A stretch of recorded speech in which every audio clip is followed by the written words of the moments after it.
Assalamualaikum warahmatullahi wabarakatuh. Berjumpa lagi dengan Harinus 96. Baik kawan-kawan, kita masuk ke part 3 untuk modul 2, masih di bidang ilmu profesional. Oke, kita langsung ke soal. Secara umum, sungguh banyak manfaat pendidikan jasmani di sekolah. Di antara manfaat tersebut adalah sebagai berikut, kecuali A. Memenuhi kebutuhan anak akan gerak. B. Mengenalkan anak pada lingkungan dan potensi dirinya. C. Menanamkan dasar-dasar keterampilan olahraga prestasi yang berguna. D. Menyalurkan energi yang berlebihan. E. Merupakan proses pendidikan secara serempak, baik fisik, mental, maupun emosional. Yuk kita jawab dulu.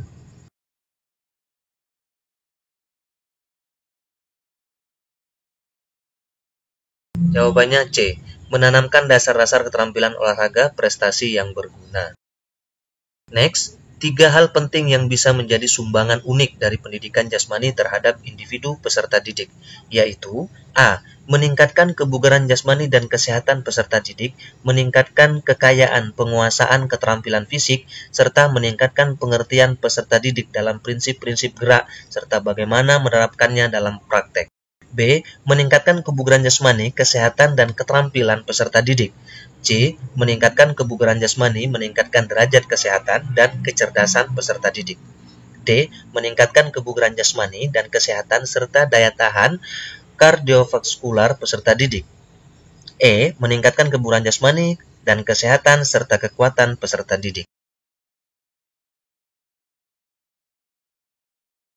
Jawabannya adalah A. Meningkatkan kebugaran jasmani dan kesehatan peserta didik, meningkatkan kekayaan penguasaan keterampilan fisik, serta meningkatkan pengertian peserta didik dalam prinsip-prinsip gerak, serta bagaimana menerapkannya dalam praktek. Oke. Secara fisiologi, dalam pengembangan pembelajaran dan meneliti aspek penting dari penjas, dasar-dasar pemikiran yang perlu menjadi pertimbangan sebagai guru profesional. A. Kebugaran dan kesehatan keterampilan fisik, terkuasainya konsep dan prinsip gerak, kemampuan berpikir, kepekaan rasa, keterampilan sosial, kepercayaan diri, dan citra diri, self-esteem. B. Kebugaran dan kesehatan keterampilan fisik, terkuasainya konsep dan prinsip gerak serta sarana prasarana. C. Keterampilan fisik, terkuasainya konsep dan prinsip gerak, kemampuan berpikir, kepekaan rasa, keterampilan sosial, dan kompetensi guru. D. Kebugaran dan kesehatan keterampilan fisik, terkuasainya konsep dan prinsip gerak, kemampuan berpikir, kepekaan rasa, keterampilan sosial, dan kompetensi guru. E. Kebugaran dan kesehatan keterampilan fisik, terkuasainya konsep dan prinsip gerak maupun berpikir, kemampuan manajemen, dan sarana prasarana.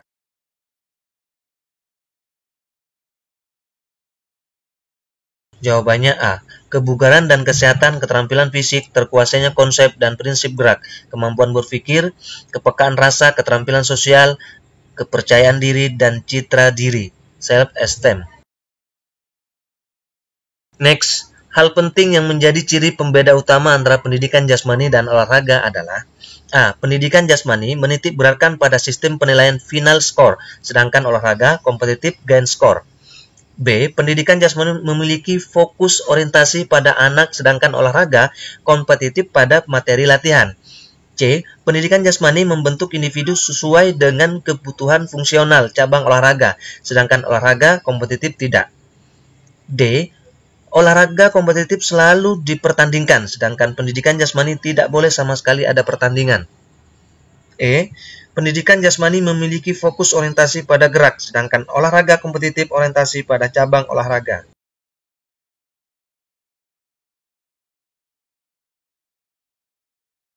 Ya, jawabannya B. Pendidikan jasmani memiliki fokus orientasi pada anak, sedangkan olahraga kompetitif pada materi latihan. Oke, next. Salah satu tujuan pendidikan jasmani adalah mengembangkan kepercayaan diri dan kemampuan untuk menguasai keterampilan gerak dasar yang akan mendorong partisipasinya dalam aneka aktivitas jasmani. Salah satu contoh bentuk aktivitas yang dapat diterapkan untuk implementasi tujuan tersebut adalah A. Sebagai anggota tim sepak bola, memberikan kontribusi strategi permainan jika instruksikan. B. Melakukan latihan memanah dengan sungguh-sungguh jika dimasukkan ke dalam tim panahan. C. Sebagai anggota tim futsal, berpartisipasi aktif menggunakan keterampilan bermain, menerapkan strategi dan semangat dalam bermain futsal. D. Melaksanakan sungguh-sungguh kegiatan latihan dalam tim sepak bola bila diamati oleh guru. E. Berpartisipasi aktif dalam kegiatan ekstrakurikuler bela diri, pencak silat.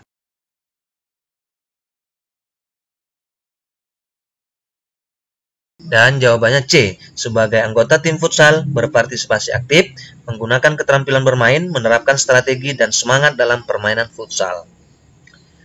Next, International Olympic Committee (IOC) mengemukakan nilai-nilai Olimpiade sebagai filosofi mengandung arti tidak pembedaan dalam hal ras, suku, agama, ideologi, dan warna kulit, serta merupakan usaha untuk menciptakan perdamaian dunia. Komponen standar yang tidak termasuk sasaran pembentukan moral dalam Olimpisme adalah A. Mengutamakan penampilan dan prestasi dalam berkompetisi. B. Kesempurnaan dalam performa. C. Berpartisipasi dengan kegembiraan dan kesenangan. D. Rasa hormat terhadap sesama. E. Pengembangan kualitas manusia.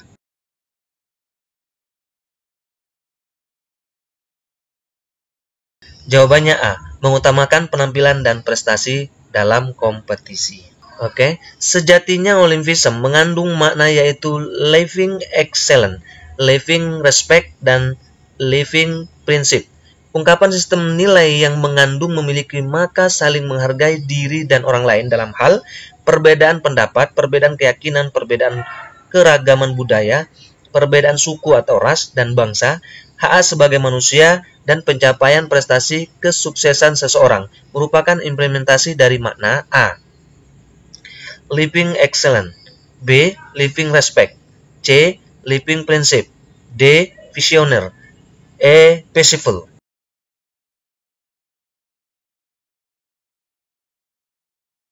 Jawabannya B. Living respect.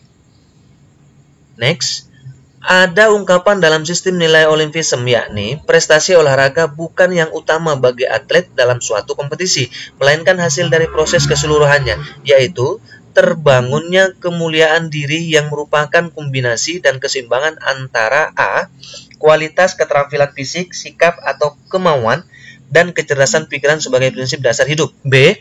Kualitas dan keterampilan fisik, sikap atau kemauan, dan kecerdasan pikiran sebagai tujuan hidup. C. Kualitas dan keterampilan fisik, sikap atau kemauan, dan kecerdasan pikiran sebagai pola dasar hidup. D. Kualitas dan keterampilan fisik, sikap atau kemauan, dan kecerdasan pikiran sebagai pandangan dasar hidup. E. Kualitas dan keterampilan fisik, sikap, kemauan, dan kecerdasan pikiran sebagai visi misi hidup.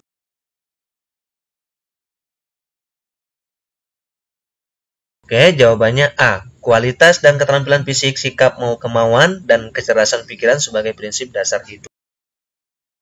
Next, pada prinsipnya, di dalam melakukan pengembangan bentuk latihan kebugaran jasmani yang akan digunakan pada pembelajaran penjas, perlu memperhatikan beberapa hal sebagai berikut, kecuali A. Tidak menghilangkan tujuan pembelajaran dan memuat prinsip latihan komponen kebugaran.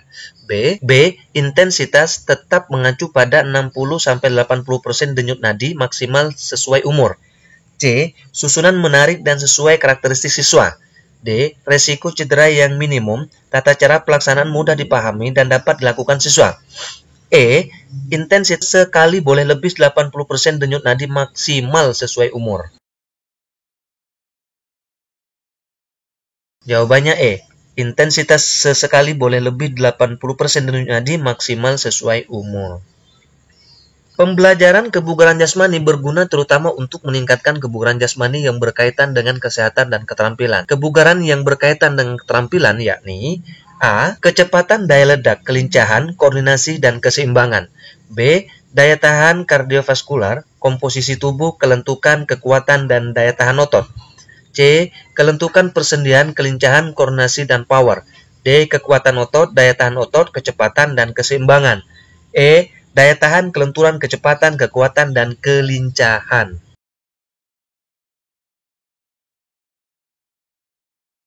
Ya, jawabannya A. Kecepatan daya ledak, kelincahan, koordinasi, dan keseimbangan. Next, komponen kebugaran dikelompokkan menjadi dua. Yang pertama, kebugaran yang berhubungan dengan kesehatan, physical fitness related health. dan kedua kebugaran yang berhubungan dengan keterampilan physical fitness related skill. Berikut ini adalah komponen kebugaran yang berhubungan dengan kesehatan, kecuali A. Daya tahan jantung dan paru-paru, B. Komposisi tubuh, C. Daya tahan otot, D. Daya ledak, E. Kekuatan otot.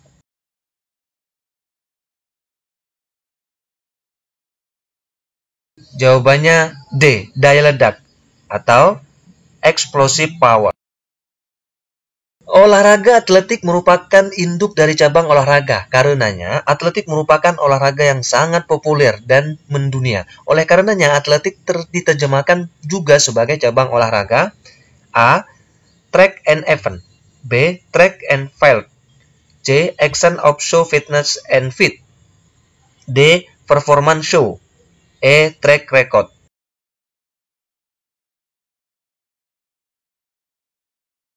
Jawabannya B. Track and field.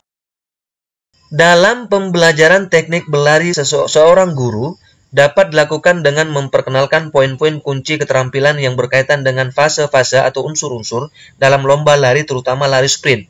Poin kunci sebagai fase teknik lari tersebut adalah A. Reaksi, akselerasi, kecepatan maksimum, dan pemeliharaan kecepatan. B. Reaksi, kecepatan maksimum, akselerasi, dan pemeliharaan kecepatan. C. Akselerasi, reaksi, kecepatan maksimum, dan pemeliharaan kecepatan. D. Reaksi, akselerasi, pemeliharaan kecepatan, dan kecepatan maksimum. E. Kecepatan maksimum, reaksi, akselerasi, dan pemeliharaan kecepatan.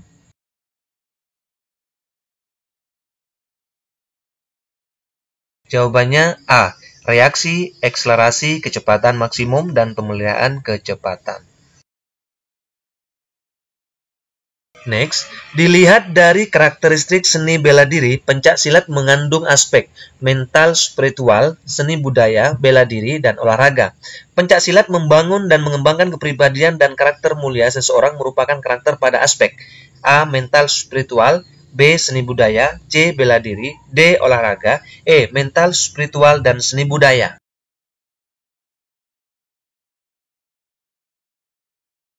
Jawabannya A. Mental, spiritual. Next, pencak silat dari aspek olahraga terlihat pada kompetisi. Terlihat dari pertandingan dan demonstrasi bentuk-bentuk jurus, baik untuk tunggal, ganda, atau regu. Oleh karenanya, aspek kebugaran jasmani yang dominan dalam pertandingan pencak silat adalah A. Kekuatan dan kecepatan, B. Kecepatan dan power, C. Kekuatan dan kelentukan, D. Daya tahan dan kekuatan, E. Kelentukan dan kelincahan.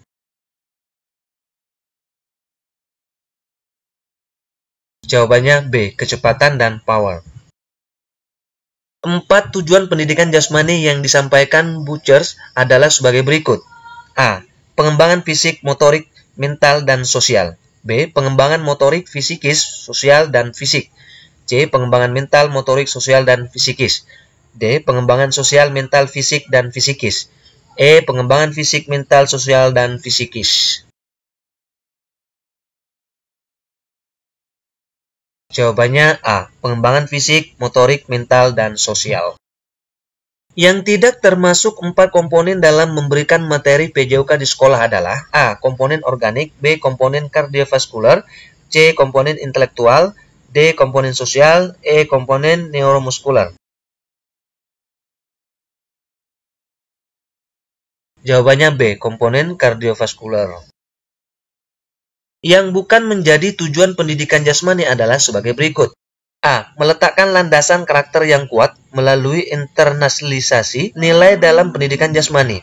B. Membangun landasan kepribadian yang kuat, sikap cinta damai, sikap sosial, dan toleransi dalam konteks kemenyembuhkan budaya, etnis, dan agama. C. Menumbuhkan kemampuan berpikir kritis melalui tugas-tugas pembelajaran pendidikan jasmani. D. Mengembangkan sikap sportif, jujur, disiplin, bertanggung jawab, kerjasama, percaya diri, dan demokratis melalui aktivitas jasmani. E. Mengembangkan keterampilan gerak dan keterampilan teknik serta strategi berbagai permainan dan olahraga sebagai landasan untuk anak dalam meraih prestasi dalam bidang olahraga. Ya, jawabannya E. mengembangkan keterampilan gerak dan keterampilan teknik, serta strategi berbagai permainan dan olahraga sebagai landasan untuk anak dalam meraih prestasi dalam bidang olahraga. Gerakan-gerakan berpindahnya seluruh tubuh dari suatu posisi ke posisi lain dibedakan atas beberapa bagian, yaitu kecuali A. Menggerakkan tubuh secara keseluruhan dengan tumpuan permukaan yang padat. B. Menggerakkan tubuh secara keseluruhan pada suatu alat yang bisa bergerak. C. Menggerakkan tubuh secara keseluruhan pada bidang yang keras. D. Menggerakkan tubuh secara keseluruhan di air. E. Menggerakkan tubuh secara keseluruhan pada bidang yang miring.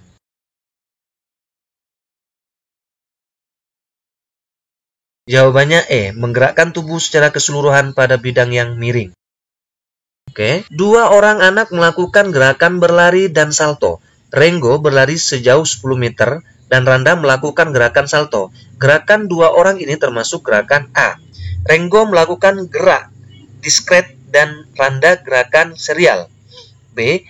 Rengo melakukan gerak serial dan Randa gerakan kontinus. C. Rengo melakukan gerak diskret dan Randa gerakan kontinus. D. Rengo melakukan gerak kontinus dan Randa gerakan serial. E. Rengo melakukan gerak serial dan Randa gerakan kontinus. Jawabannya B. Rengo melakukan gerak serial dan Randa gerakan kontinus. Faktor pribadi yang sangat berhubung dengan upaya pencapaian keterampilan. Faktor-faktor tersebut adalah sebagai berikut. A. Ketajaman indera, persepsi, dan inteligensi. B. Persepsi, ukuran fisik, dan pengalaman masa lalu. C. Kesanggupan emosi dan motivasi. D. Sikap kejujuran jenis kelamin. E. Usia, jenis kelamin, dan ukuran fisik. Jawabannya D. Sikap kejujuran jenis kelamin. Next, hasil riset terakhir menyatakan Teaching Game for Understanding (TGFU) adalah model pembelajaran yang cocok diterapkan dalam materi yang tergolong permainan dan olahraga di sekolah. Hal ini dikarenakan kecuali A.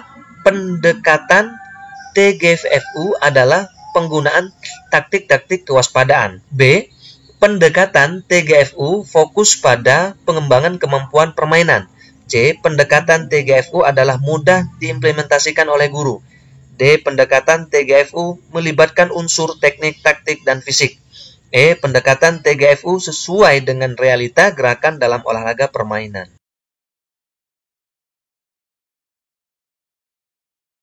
Jawabannya C. Pendekatan TGFU adalah mudah diimplementasikan oleh guru.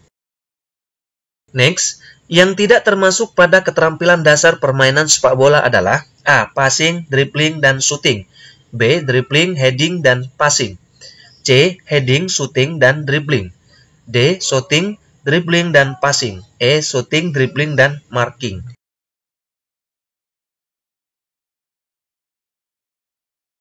Jawabannya E. Shooting, dribbling, dan marking. Next, yang tidak termasuk dalam gerakan senam lantai adalah A. Guling, handstand, dan meroda. B. Kayang, tiger sprong, dan lompat tali. C. Sikap lilin, meroda, dan kip. D. Headstand, guling, dan kayang. E. Flip-flap, kayang, dan tiger sprong. Jawabannya B. Kayang, tiger sprong, dan lompat tali. Olahraga yang tidak termasuk permainan bola besar dan bola kecil adalah A. Sepak bola, bola basket, dan hoki. B. Bola voli, bulu tangkis, dan tenis meja. C. Bola basket, sepak bola, dan bulu tangkis. D. Tenis meja, bola basket, dan bola voli. E. Sepak bola, bulu tangkis, dan tenis meja. Jawabannya A. Sepak bola, bola basket, dan hoki. Gaya renang mana yang menjadi dasar untuk belajar ke gaya renang berikutnya? A. Gaya kupu-kupu dan bebas. B. Gaya dada dan punggung. C. Gaya bebas dan dada. D. Gaya punggung dan kupu-kupu. E. Semuanya benar. Jawabannya C. Gaya bebas dan dada. Next, urutan renang gaya ganti dalam perlombaan adalah A. Bebas, dada, punggung, dan kupu-kupu. B. Dada, punggung, bebas, dan kupu-kupu. C. Kupu-kupu, punggung, dada, dan bebas. D. Punggung, dada, kupu-kupu, dan bebas. E. Bebas, dada, kupu-kupu, dan punggung. Jawabannya C. Kupu-kupu, punggung, dada, dan bebas. Apa saja tahap pertama yang perlu dilakukan pada saat akan melakukan pertolongan orang tenggelam? A. Pilih alat bantu pelampung yang sesuai. B. Masuk ke air dengan aman secara perlahan. C. Pendekatan dan meyakinkan korban. D. Menjaga jarak aman dari korban dan menjelaskan hal yang akan dilakukan. E. Semua jawaban benar.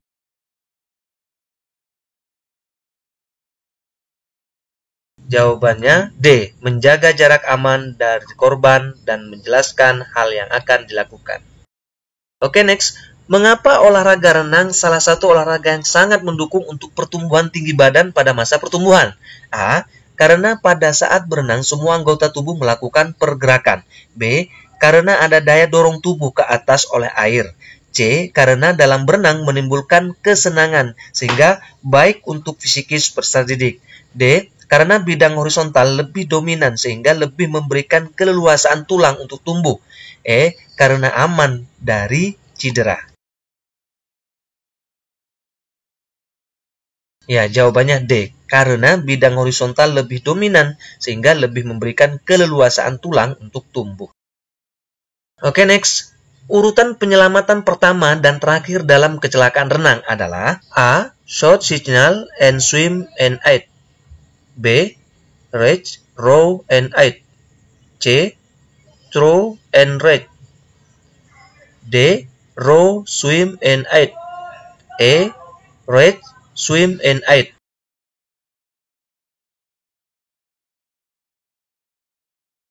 Jawabannya A. Short signal and swim and aid. Oke teman-teman, sekian dan terima kasih. Jangan lupa like, comment, share, dan subscribe. Kita jumpa lagi di part berikutnya. Mohon dukungannya. Wassalamualaikum warahmatullahi wabarakatuh.